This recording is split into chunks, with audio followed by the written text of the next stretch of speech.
and welcome to Making Tracks, which this week comes from the North Yorkshire Moors Railway, whose 18-mile line runs through some impressive scenery.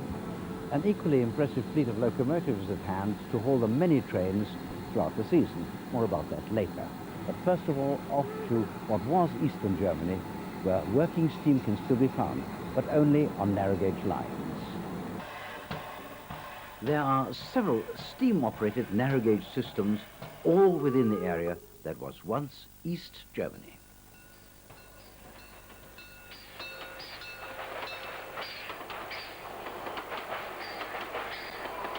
One of these lines runs from Kranzahl to the ski resort of Kurort Oberwiesenthal.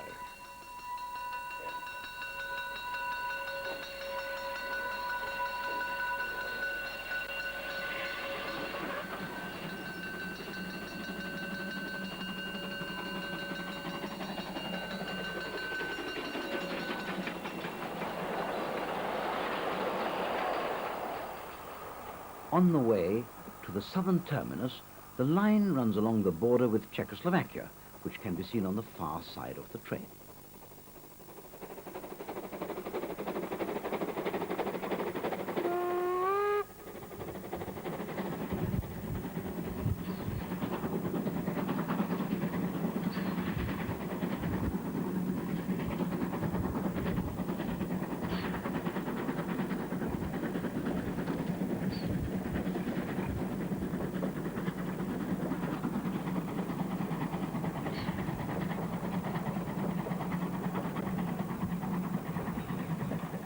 There's also a freight-only line operated by the unusual and fascinating Saxon-Myers. These elderly locos, with their curious wheel arrangement, hauling standard-gauge wagons on narrow-gauge trolleys, present an interesting sight as they make their way between Mugeln and Oschatz.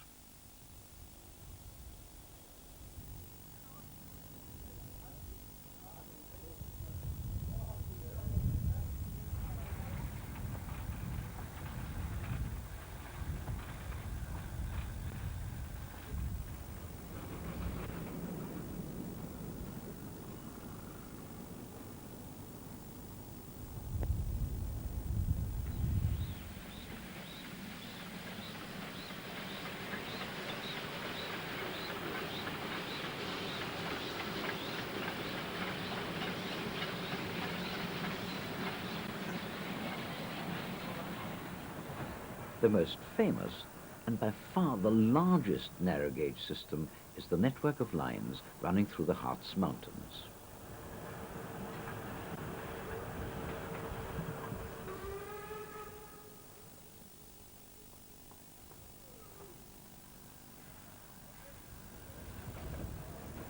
Threats of closure of part of this system and dieselization of the remainder have been a major talking point amongst many enthusiasts. Passing through some of the finest scenery in Eastern Germany, its potential as a major tourist attraction has long been recognized, especially as this part of the world is now freely accessible. However, the diesel presence increases with every year, and it's hoped that should part or all of the line eventually close to regular traffic, it'll be possible to keep steam running on a preserved basis.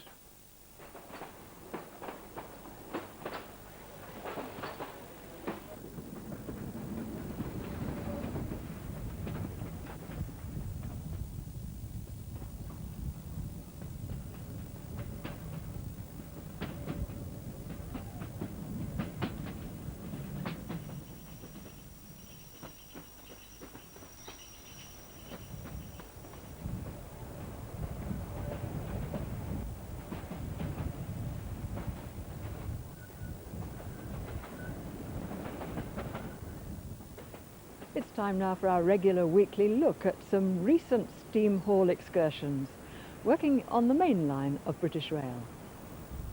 Stratford-on-Avon is a busy centre for steam traffic, as it's the terminus for many excursions from London, normally under the guise of the William Shakespeare Express. It's therefore not uncommon for the peace of the Warwickshire countryside to be broken by the sound of steam locos such as Britannia, seen here speeding through Warwick in appalling weather conditions. On the 9th of May 1993, it was the turn of three-cylinder Pacific Duke of Gloucester. During its famous restoration program, deficiencies in construction were uncovered and rectified in the course of rebuilding. The result is a superb machine, efficient and free steaming. Unfortunately, this was certainly not the case on the 9th of May, and the Duke was obviously in trouble as it neared Stratford.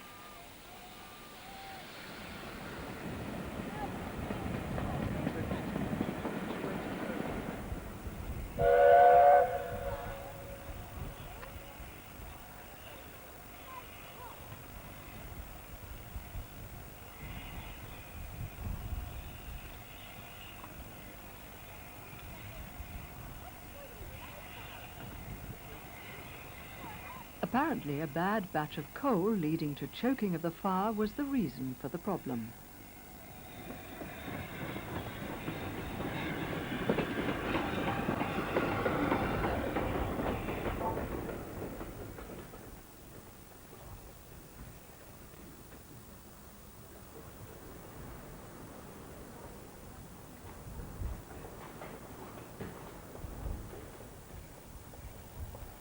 The Duke failed to appear for the return leg. It was replaced by a Class 47 diesel.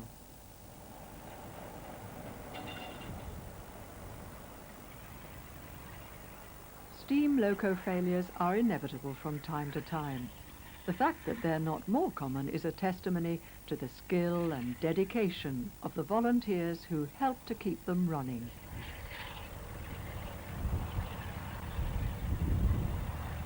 It's time for tea now, and what better place to have it than this wonderful director's dining car here on the North Yorkshire Moors Railway.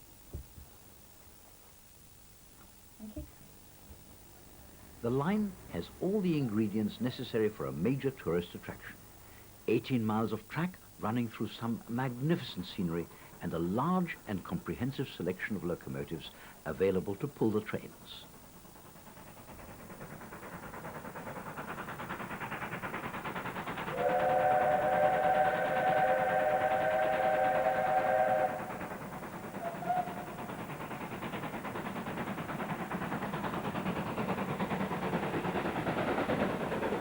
A variety of types of engine are to be found, including ex-Great Western Railway 062 tank number 6619 and Screws class Repton from the Southern Railway.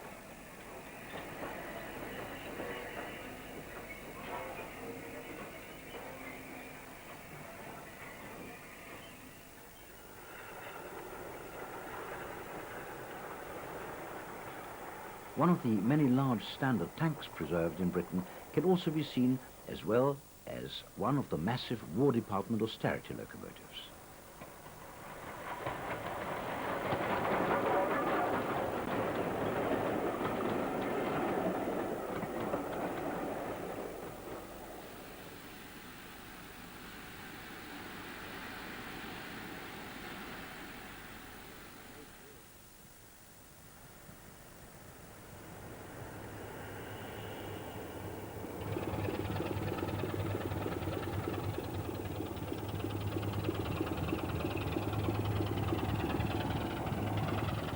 Despite all its attributes, there are still some problems to be faced on the line. The main operational difficulty is of a geographical nature. The problem we have is that 2/3 of our passengers come from Pickering, and we take them really from somewhere to nowhere. We decant something like 150 passengers per hour, 200 per hour in August, into Gromont, and really there's nothing for people to do here, which is a problem. Whereas 7 miles away lies the seaside at Whitby, and 7 miles away is BR's track. So obviously an ideal opportunity for us would be to be able to extend our services from Gromont into Whitby.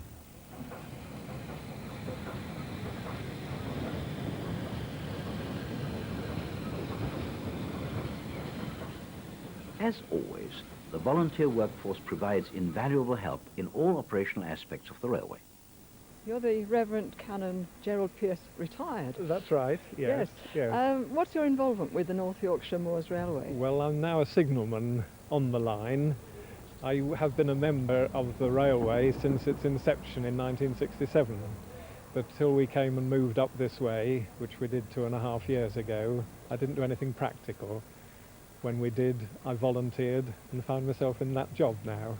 But obviously you had to learn how to be a signalman. Do they have the training here? Yes, they do. Yes, we did training, the basic training that lasts about 6 months. You then pass out, hopefully, from that, and then you're appointed to one or other of the signal boxes, each of which you've got to pass out in also, because each one is individual in its own working. Do you have any desire to be a driver? No, strangely, no. I enjoy signalling very much indeed. But the more physical side of driving didn't appeal to me, I'm afraid, if I'm quite honest about it. Locomotives hard at work are one of the many attractions for visitors and enthusiasts who come to the railway in their thousands each year.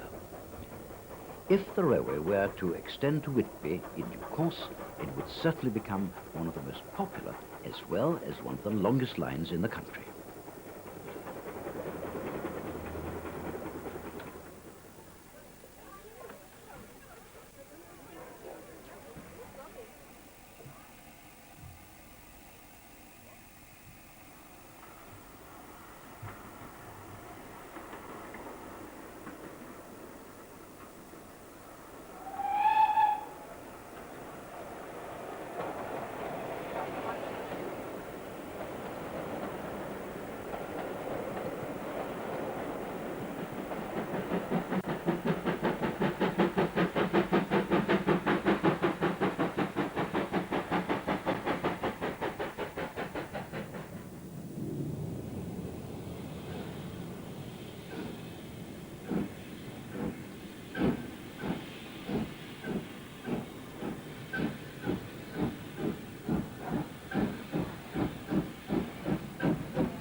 As the 20th century is now well in its final decade, it's perhaps surprising to realize how many countries still use steam locomotives as part of their system. One such place is Ecuador, where the line linking the two major cities is in many ways remarkable.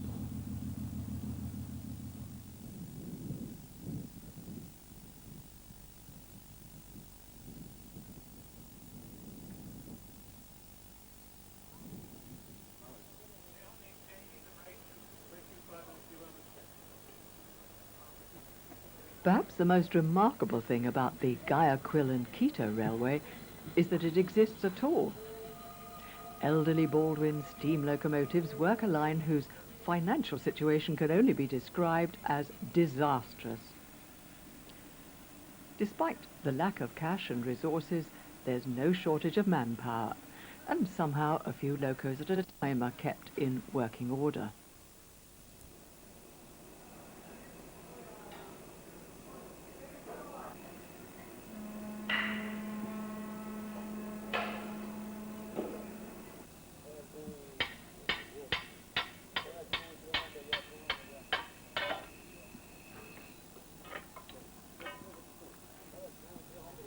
The western terminus is at Duran in the suburbs of Guayaquil. And for the first 80 kilometres, the line runs through flat countryside with tropical vegetation.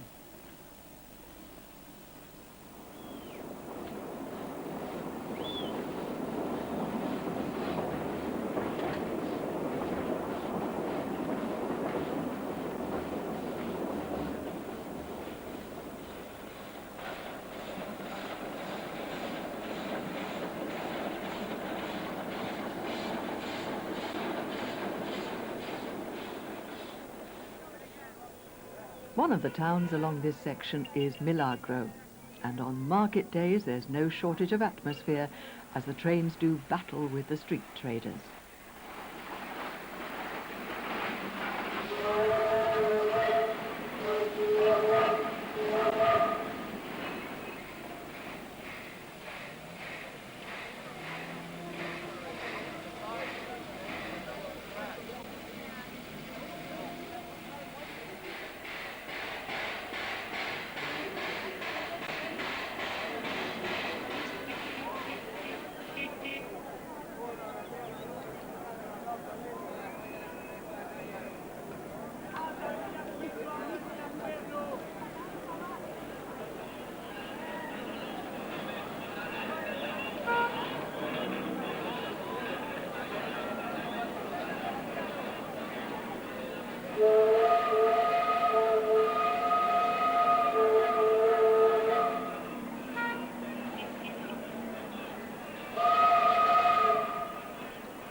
Bouquet marks the end of the flat section, and it's here that the trains change locos for the long climb into the formidable mountain ranges that form part of the Andes.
One branch line exists off the main route from Guayaquil to Quito, that from Zimbabwe to Cuenca via Azogues.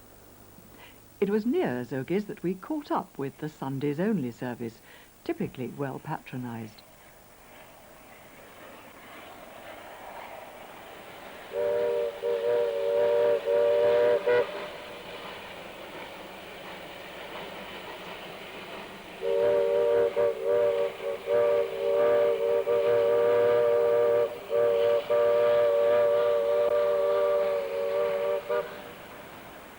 This area has a large rural population, for although on the equator the high altitude provides a climate similar to perpetual spring.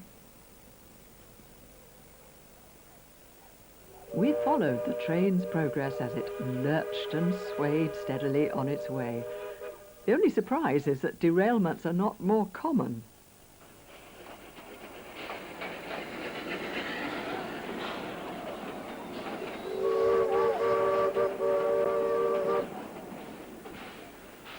When derailments do occur, they're treated here as a slight inconvenience rather than a major problem. However, many derailments are not so quickly remedied as this one.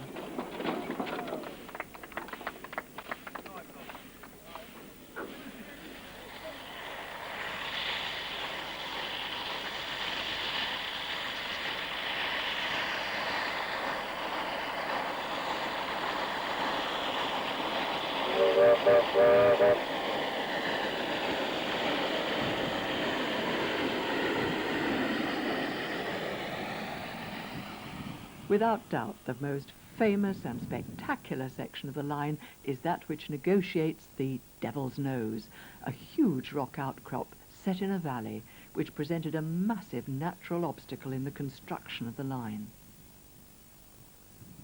The problem was overcome by cutting a reverse of 5.5% gradient out of the solid rock, allowing the line to traverse one side of the Devil's Nose and continue up the valley to Aleusi, some 11 kilometers away.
Incredibly enough, despite the railway's bleak prospects of ever becoming a viable proposition, money continues to be invested in modernisation and improvements to the line. New track work is being laid, and a French government loan has provided the finance for a fleet of 20 new diesels. In the workshops, the bogies were in place for the second loco, and the completion of the order could mean the end of steam in Ecuador. However, nothing is certain in South America, and steam only survives today due to the limited success of the first generation of diesels. It may still be possible to see steam working for some time to come on what is without doubt one of the world's great lines.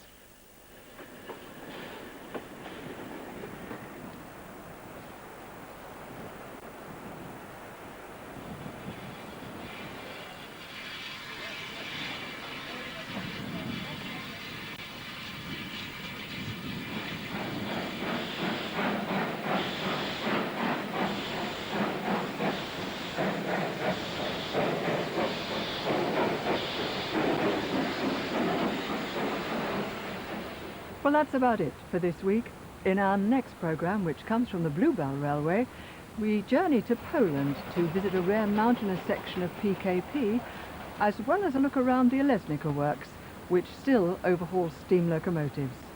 We'll be also going to the tip of South America to visit the world's most southerly railway, and it is 100% steam operated. So until next week, goodbye. Goodbye.